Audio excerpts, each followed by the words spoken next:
खेळ नशिबाचा भाग 15. दर्शन म्हणाला, बॉस. म्हणत दर्शनने त्याचा मोबाईल युगवीर पुढे धरला होता. रात्रीचे 12 वाजलेले होते तेव्हा युगवीरचा ड्रायव्हर गाडीच्या डिक्कीतून काहीतरी घेऊन गाडीत बसताना दिसला आणि त्यानंतर तो गाडी घेऊन गेटच्या बाहेर पडला होता आणि 3 वाजता परत गाडी घेऊन आला होता. युगवीर म्हणाला, दर्शन, याला लगेच माझ्या पुढे आण आता. युगवीर अतिशय रागाने दात आवडतच म्हणाला होता. दर्शन म्हणाला, ओके बॉस. म्हणत दर्शनने ड्रायव्हरला फोन केला. 5च मिनिटात ड्रायव्हर युगवीरच्या समोर आलेला होता. युगवीर खाऊकी गिडू नजरेने ड्रायव्हरला बघतच होता. त्याला आता खूप राग आलेला होता. दर्शनने मोबाईल मधला व्हिडिओ ऑन करून ड्रायव्हर समोर धरला होता. दर्शन म्हणाला, एवढ्या रात्री बॉसची गाडी घेऊन तू कुठं गेला होतास? तेही न विचारता न सांगता. काय गरज होती तुला? ड्रायव्हर म्हणाला, मला बॉसच्या नंबरवरून मेसेज आलेला होता की गाडी घेऊन ऑफिसला जा म्हणून मी गेलो होतो. ड्रायव्हर म्हणाला आणि युगवीर रागात टेबलवर जोरात हात आदळून जागेवरून उठला होता. युगवीर म्हणाला, मी मूर्ख वाटतो का रे तुला? तसा माझ्या चेहऱ्यावर लिहिलेला आहे का की मी मूर्ख दिसतो तुला? युगवीर दातओठ खात म्हणाला होता. ड्रायव्हर म्हणाला, बॉस, खरंच मी मेसेज आला म्हणूनच मी गेलो होतो. मेसेज आल्यानंतरच निघालो मी घरातून. ड्रायव्हरच्या लक्षात आलं तेव्हा काहीतरी मोठी गडबड आहे म्हणून तो घाबरतच बोलत होता. युगवीर म्हणाला, दाखव मेसेज कुठं आहे तर? युगवीर हाताची घडी घालून म्हणत होता. ड्रायव्हर म्हणाला, दाखवतो मी. म्हणत ड्रायव्हरने थरथरत्या हाताने स्वतःचा मोबाईल खिशातून काढला आणि चार्ट ऑन करून युगवीरला मोबाईल दिला. त्यात लिहिलेलं होतं, एक महत्त्वाचं आणि सिक्रेट काम आहे. कोणालाही काही न सांगता 12 नंतर ऑफिसला जा आणि ऑफिसला जायच्या आधीच माझ्या गाडीच्या डिक्कीत एक बॉटल आहे, ती काढून तुझ्या जवळ ठेव. मगच गाडी ऑफिसला घेऊन जायची. ऑफिस पार्किंगमध्ये माझी दुसरी गाडी असेल त्याच्या खाली ती बॉटल फेकून दे आणि ऑफिसच्या पूर्ण एरियामध्ये अजिबात गाडीतून खाली उतरू नकोस. कोणालाही समजलं नाही पाहिजे गाडीत कोण आहेत ते म्हणून. 5 मिनिटात लगेच निघ तिथून आणि नंतर 1-1.5 तासाने गाडी घरी घेऊन ये. काम बरोबर झालं तर तुला 1 लाख रुपये बक्षीस भेटेल. हे वाचून युगवीरचा पारा अजूनच चढलेला होता. नंबर तर हा बॉस नावाने सेव्ह होता. तरीही युगवीरने नंबर 2 वेळा चेक सुद्धा केला होता. खरंच तो नंबर युगवीरचाच होता. आधी त्याला परमिशन शिवाय गाडी आणि आता त्याच्या परमिशन शिवाय त्याचा मोबाईल रागाने लालबुंद झालेला होता. डोक्याच्या नसा आता ताणल्या गेलेल्या होत्या. त्याचा मोबाईल वापरला म्हणजे ती व्यक्ती त्याच्या जवळपास आरामात येऊ जाऊ शकते असं त्याला वाटत होतं. पण ती व्यक्ती कोण असेल हा विचार करतच होता की तेव्हाच त्याला काहीतरी क्लिक झालं होतं. त्या रात्री शुभांगी काही कारण नसताना रूममध्ये आलेली होती हे त्याला आठवलं. तिने तर हे सगळं केलं नसेल ना असं त्याला वाटत होतं. तो तोंडातल्या तोंडात पुटपुटला होता. युगवीर म्हणाला, माझ्या रूमच्या बाहेरचं फुटेज बघूया. आणि दर्शनने लगेच मोबाईलमध्ये व्हिडिओ चालू करून युगवीरकडे दिला होता. त्यात त्याला दिसलं होतं की आधी शुभांगी रूममध्ये आली तेव्हा तिच्या हातामध्ये काहीच नव्हतं. नुसतं युगवीर सोबत ती रूमच्या बाहेर पडलेली होती. तेव्हा हातातलं काहीतरी लपवतच होती ती. आणि परत सकाळी त्याच्या रूममध्ये कोणी नसताना हातात काहीतरी लपवतच घेऊन रूममध्ये गेली होती. युगवीर म्हणाला, आज शुभांगी ऑफिसमध्ये आहे का? दर्शन म्हणाला, हो बॉस, आलेले आहेत त्या. युगवीर म्हणाला, बोलव तिला, मला काम आहे तिच्यासोबत. दर्शन म्हणाला, ओके बॉस. म्हणत दर्शनने शुभांगीला फोन करून युगवीरच्या केबिनमध्ये यायला सांगितलेलं होतं आणि तीही लगेच आली होती. शुभांगी म्हणाली, हाय बेबी, आज कशी का आठवण काढलीस तू माझी? केबिनमध्ये येताच ती जाऊन त्याच्या गळ्यात पडली होती. युगवीर म्हणाला, महत्वाचं बोलायचं आहे तुझ्यासोबत. सरळ उभी राहा, हे ऑफिस आहे, घर नाही. युगवीर कठोर शब्दात म्हणाला होता. त्याचा आवाज ऐकून ती किंचित घाबरूनच त्याच्यापासून लांब झाली होती. तेव्हा तिने बघितलं दर्शन सोबत ड्रायव्हर सुद्धा होता तेथे आणि ड्रायव्हरच्या तोंडांवर 12 वाजलेले होते हे तिला कळालेलंच होतं. तेव्हा तिला थोडा तरी अंदाज आलेलाच होता की काहीतरी सिरियस मॅटर आहे म्हणून. युगवीर म्हणाला, सायलीवर ॲसिड हल्ला का केला तू? तो काही आडेवेडे न घेता सरळ मुद्द्यावर आला होता. बोलताना तो तिच्या नजरेत आरपार बघत होता. शुभांगी म्हणाली, बेबी, हे काय बोलतेस तू? मी का करेल असं? ती लगेच घाबरून म्हणाली होती. डोळ्यात चोरी पकडली गेल्याचे भाव दिसत होते तिच्या, पण ती ते लपवण्याचा प्रयत्न करत होती आणि युगीरने ते नोटीस सुद्धा केलं होतं. युगीर म्हणाला, हे बघ शुभांगी, मला माहिती आहे हे तूच केलेलं आहे. माझ्याकडे तसे पुरावे सुद्धा आहेत, म्हणून मी तुला विचारतोय. काही न लपवता तू खरं खरं सांग, तू असं का केलेलं आहे ते. म्हणून तो तिच्यावर नजर रोखून बघत होता. ती आल्यापासून त्याने चुकूनही तिच्या डोळ्यातून नजर हटवलेलीच नव्हती. ती खोटं जरी बोलली ना, तरी तिचे डोळे खरं सांगतील हा हेतू होता त्याचा. शुभांगी म्हणाली, मी काही केलं नाही युगवीर, प्लीज माझ्यावर विश्वास ठेवू ना तू. ती बोलतच होती की. युगवीर म्हणाला, शट अप शुभांगी, किती खोटं बोलशील ग तू, आणि ते पण माझ्यासोबत. युगवीर चिडून म्हणाला होता. शुभांगी म्हणाली, युगवीर, खरं रे, मी काहीच नाही केलं. तुला माझ्यावर विश्वास नाही का? शुभांगीच्या डोळ्यातून पाणी यायला सुरुवात झाली होती. युगवीर म्हणाला, खरं बोल, नाहीतर आत्ताच्या आत्ताच उडवेल तुला. आणि तुझी हिंमत कशी झाली माझ्या बायकोसोबत हे सगळं करायची? युगवीर दात खाऊन बोलतच होता. शुभांगी म्हणाली, काय लावलं तुम्ही हे बायको बायको नुसतं? ती चीप मुलगी आहे. आल्यापासून तू माझ्यापासून लांब झालेला आहेस. तिच्यासाठी माझ्यावर ओरडतोस तू. आता तिच्यासाठी मला उडवणार आहेस का तू? वा, क्या बात आहे युगवीर. पण मी हे होऊ देणार नाही आहे. तिला तुझ्या आयुष्यातूनच काढून फेकेल मी. एकदा प्लॅन फसला म्हणून काय झालं रे? मी तिला सोडणार नाही आहे. शुभांगी चिडून फ्लो मध्ये बोलून गेली होती आणि लगेच समोर त्याला रागात बघून तिला समजलेलं होतं की आपण काय माती खाल्लेली आहे ते म्हणून, आणि ती लगेच सुद्धा शांत झाली. युगवीर, प्लीज मला समजावून घे ना. मला नाही आवडत ती. ती तुझ्या जवळ येते, तुला प्रेम करते, मला नाही आवडत. तू तिच्यापासनं माझ्यापेक्षा जास्त जवळचं वाटतं. मी फक्त तुला मिळवण्याचा प्रयत्न करत होते. तू फक्त माझा आहे. मीच तुझ्यावर प्रेम करणार, नाहीतर कोणीच नाही. आता सगळं सांगून टाकलेलं आहे म्हणून तसं करण्याचं कारणही सांगत होती ती. युगवीर म्हणाला, तुझी हिंमत कशी झाली माझ्या बायकोसोबत हे करायची? त्याने तिचा जबडा आवळून धरला होता आणि लाल झालेल्या डोळ्यांनी तिला रोखून बघत होता आणि मुद्दाम बायको या शब्दांवर जोर देत म्हणत होता. शुभांगी म्हणाली, युगवीर, प्लीज सोड मला. मी हे सगळं तुझ्यासाठी केलेलं आहे Yugveer. I love you. Shubhangi अडखडत म्हणाली होती. शुभांगी म्हणाली, तू माझ्यासाठी फक्त माझ्या मजेसाठी मी ठेवलेलं आहे. एक खेळणं आहेस तू माझ्यासाठी, आणि ती माझी बायको आहे. दोघांमध्ये खूप फरक आहे ग. तुला हा फरक समजलाच नाही का आजपर्यंत? युगवीर खुन्नसी हसत म्हणाला होता आणि शुभांगीकडे यावर बोलायला काही शब्द उरलेले नव्हते. तिने भरलेले डोळे खाली केले तसं त्याने तिच्या आवडून धरलेला जबडा सोडून दिला होता. युगवीर म्हणाला, दर्शन मॅडमला ॲसिड सोबत खेळायला खूप आवडतं वाटतं, तर आपण त्यांना रोज नवीन नवीन खेळ खेळूयात. तर आता त्याच्यासाठी त्यांना कुठं ठेवायचं आहे माहीत आहे ना तुला? गो. युगवीर चेहऱ्यावर चिडवणारं हसू आणून शुभांगीकडे बघत दर्शनला म्हणाला होता. शुभांगी म्हणाली, नो युगवीर, तू माझ्यासोबत असं करू शकत नाही. प्लीज मला सोड. दर्शनने तिचा हात धरताच ती ओरडू लागली होती. दर्शन लगेच तिला घेऊन निघून गेला आणि ड्रायव्हर मान खाली घालून कोपऱ्यात उभा होता. आणि तू, मी महत्वाची गोष्ट कधीच मेसेज करून सांगत नाही, हे तुला माहिती नव्हतं का? युगवीर ड्रायव्हरकडे रोखून बघत म्हणाला होता. ड्रायव्हर म्हणाला, माहिती आहे बॉस, पण तुमचा नंबरवरून मेसेज आला आणि सिक्रेट होतं म्हणून मेसेज केला असेल असं मला वाटत होतं, आणि तुम्हालाही मी कसं प्रश्न विचारणार ना, म्हणून मी जे मेसेजमध्ये होतं तेच केलेलं आहे. सॉरी बॉस, परत अशी चूक कधी होणार नाही माझ्याकडनं. ड्रायव्हर हात जोडून कडकडीने म्हणाला होता. युगवीर म्हणाला, बिनडोक आणि मूर्ख माणसं मला अजिबात आवडत नाही, तुला माहिती आहे ना. आजपासून तुझं तोंड दाखवू नकोस मला. जा इथून. तुझ्या मूर्ख मनामुळं तू यामध्ये अडकलेला आहेस. सगळ्यात तुझी चूक नव्हती म्हणून तुला जिवंत सोडतोय मी. निघ चला आता इथून. बोलून तर सरळ लॅपटॉप उघडून त्यात बघू लागला होता. आता काही बोलून फायदा नाही म्हणून ड्रायव्हर मान खाली घालून निघून गेला होता. सायलीच्या केबिनमध्ये सायली म्हणाली, सीता, काल तू मी एक फाईल दिलेली होती तुला, ती हवी आहे मला आता. दे आणून. सीता म्हणाली, ओके मॅडम, लगेच आणून देते तुम्हाला. म्हणत सीता केबिनमधून बाहेर पडली होती.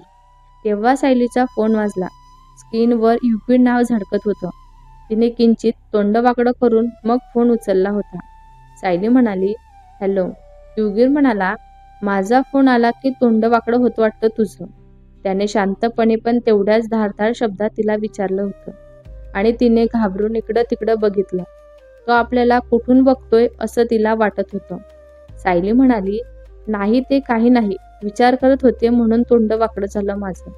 ती अडखडत अडखडत बोलत होती त्याच्यासोबत. युगीर म्हणाला, माझ्या केबिनमध्ये ये लगेच. बोलून त्याने तिचं काही न ऐकताच फोन कट केला होता.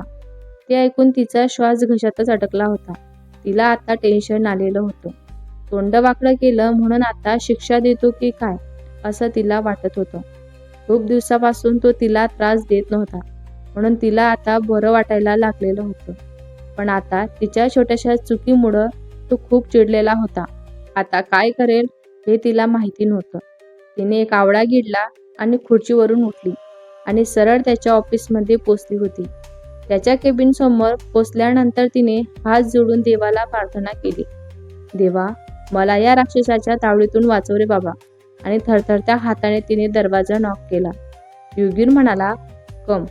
त्याचा धारदार आवाज येताच तिची भीती अजून वाढलेलीच होती. ती स्वतःला शांत करत केबिनमध्ये गेली.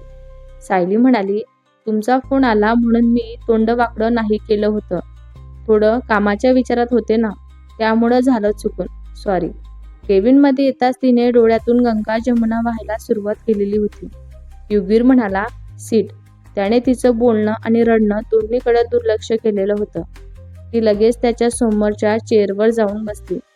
मग त्याने तिला या सीटचा हल्ला कोणी केला आणि का केला आणि काय शिक्षा भेटली तिला हे सगळं त्याने सविस्तर तिला सांगितलेलं होतं.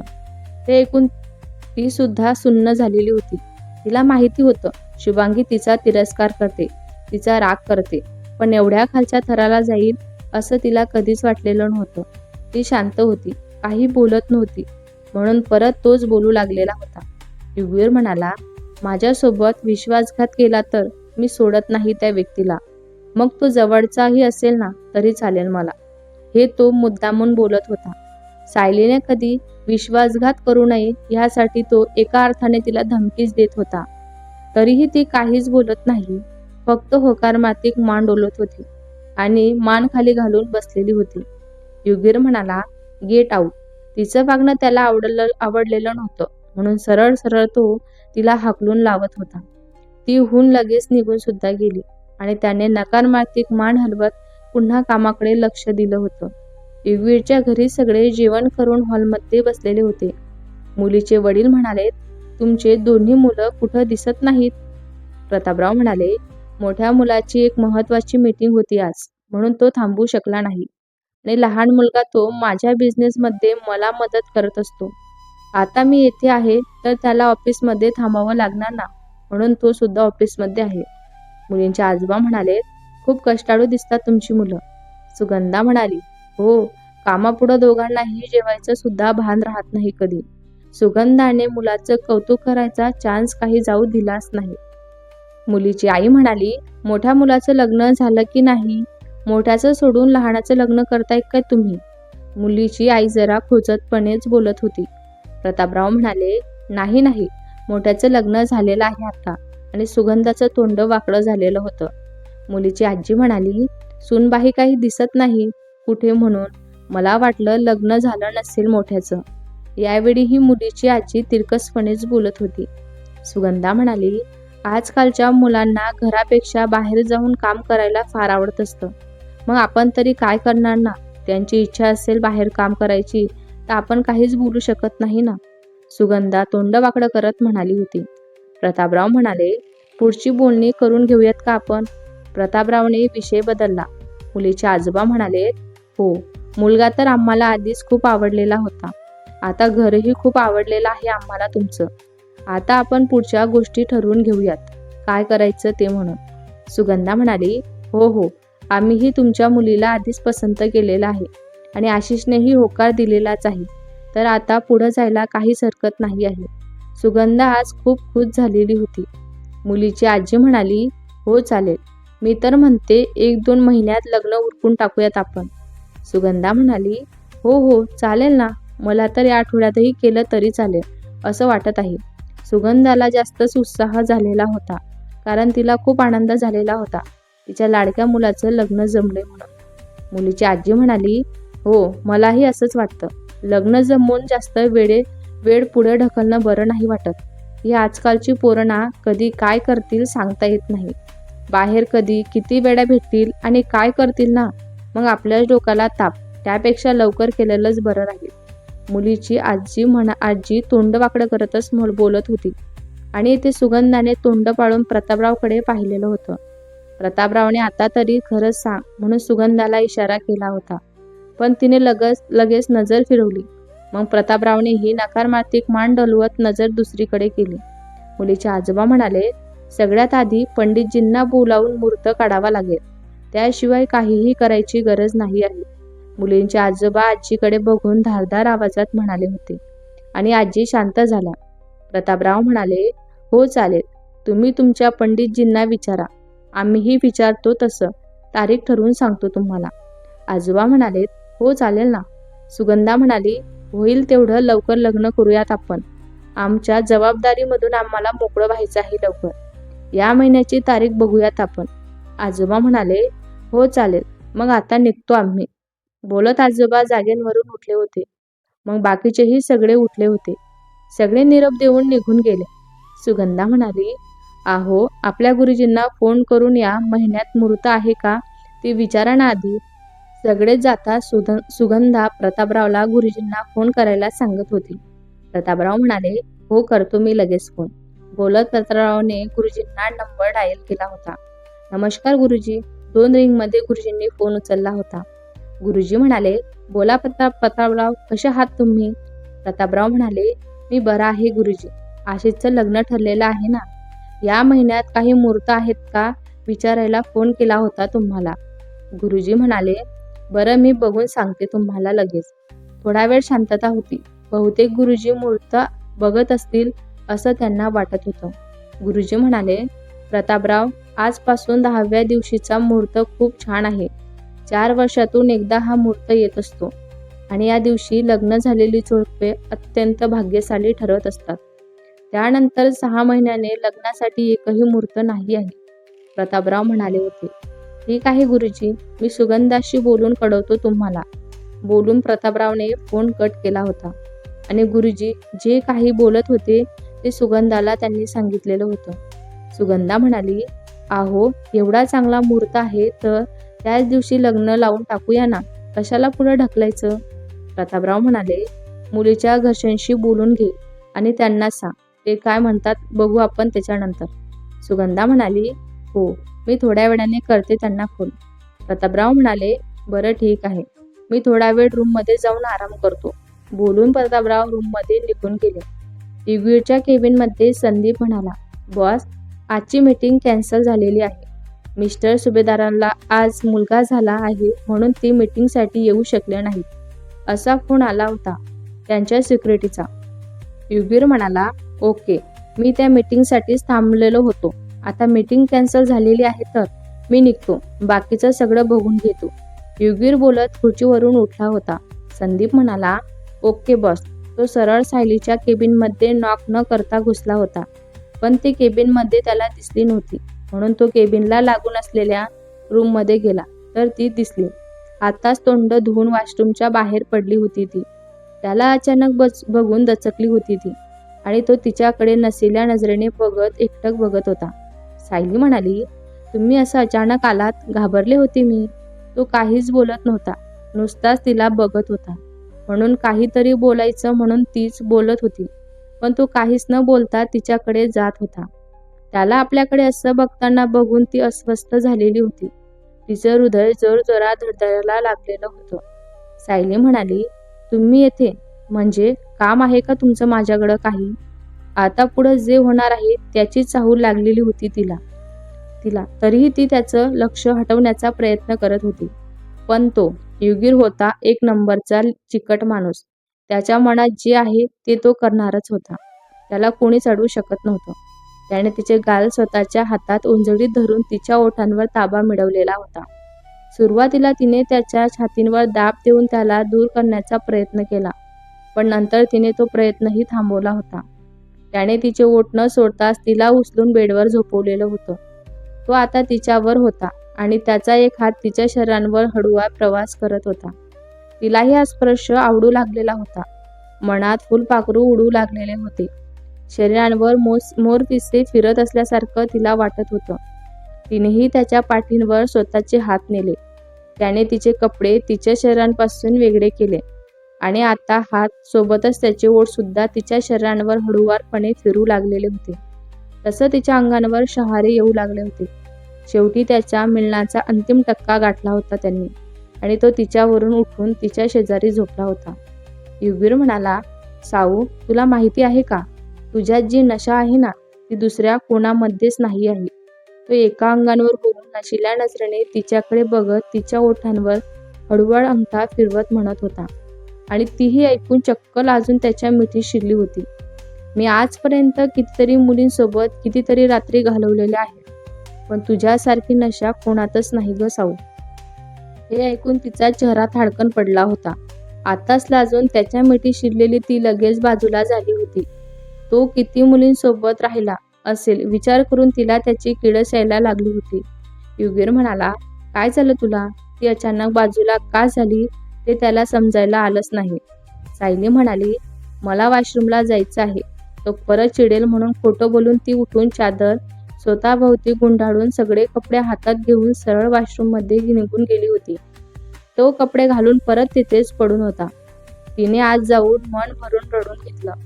आपलाच नवरा आपल्यासोबत बेडवर चांगले क्षण घालवून झाल्यानंतर लगेच दुसऱ्या मुलींसोबत घालवलेल्या रात्रीबद्दल बायको पुढं बोलत असेल तर ती कोणतीच बायको सहन करणार नाही. तिला रागच येणार आहे. अगदी नवरा का असेना, प्रेम नसलेली बायकोही नाही करणार सहन. सायली म्हणाली, निघूया का घरी आपण? वॉशरूममधून बाहेर येताच ती त्याच्याकडे न बघताच म्हणाली होती. युगवीर म्हणाला, काही काम आहे का घरी तुझं? त्याने एक भुवई उंचावलेली होती. सायली म्हणाली, मला थोडं बरं वाटत नाही आहे. अजूनही ती त्याच्याकडे बघत नव्हती. युगवीर म्हणाला, काय झालं तुला? बरं वाटत नाही आहे का तुला? तो जागेवरून उठून तिच्या जवळ आला होता. सायली म्हणाली, डोकं दुखतंय माझं खूप आणि अशक्तपणा आलेला आहे असं वाटत आहे मला. आधीच तिचा चेहरा उतरलेला होता म्हणून त्यालाही खरं वाटत होतं तिला बरं नाही म्हणून. युगवीर म्हणाला, ओके, चल निघूयात आपण आता. काही आडेवेडे न घेता तो तयार झाला होता. तो अजूनही गाडीतून उतरलाही नव्हता. आधीच ती घरात निघूनही गेली होती. तिची तब्येत ठीक नाही म्हणून त्याने त्यावर काही रिॲक्ट केलंच नाही. तोही तिच्या मागे मागे आत गेला होता. सुगंधा म्हणाली, या मॅडम, आल्यात का तुम्ही? सगळे पाहुणे गेल्यानंतर आरामात मटकत येत आहेत. तिला घरात आलेलं बघता सुगंधा चालू झालेली होती.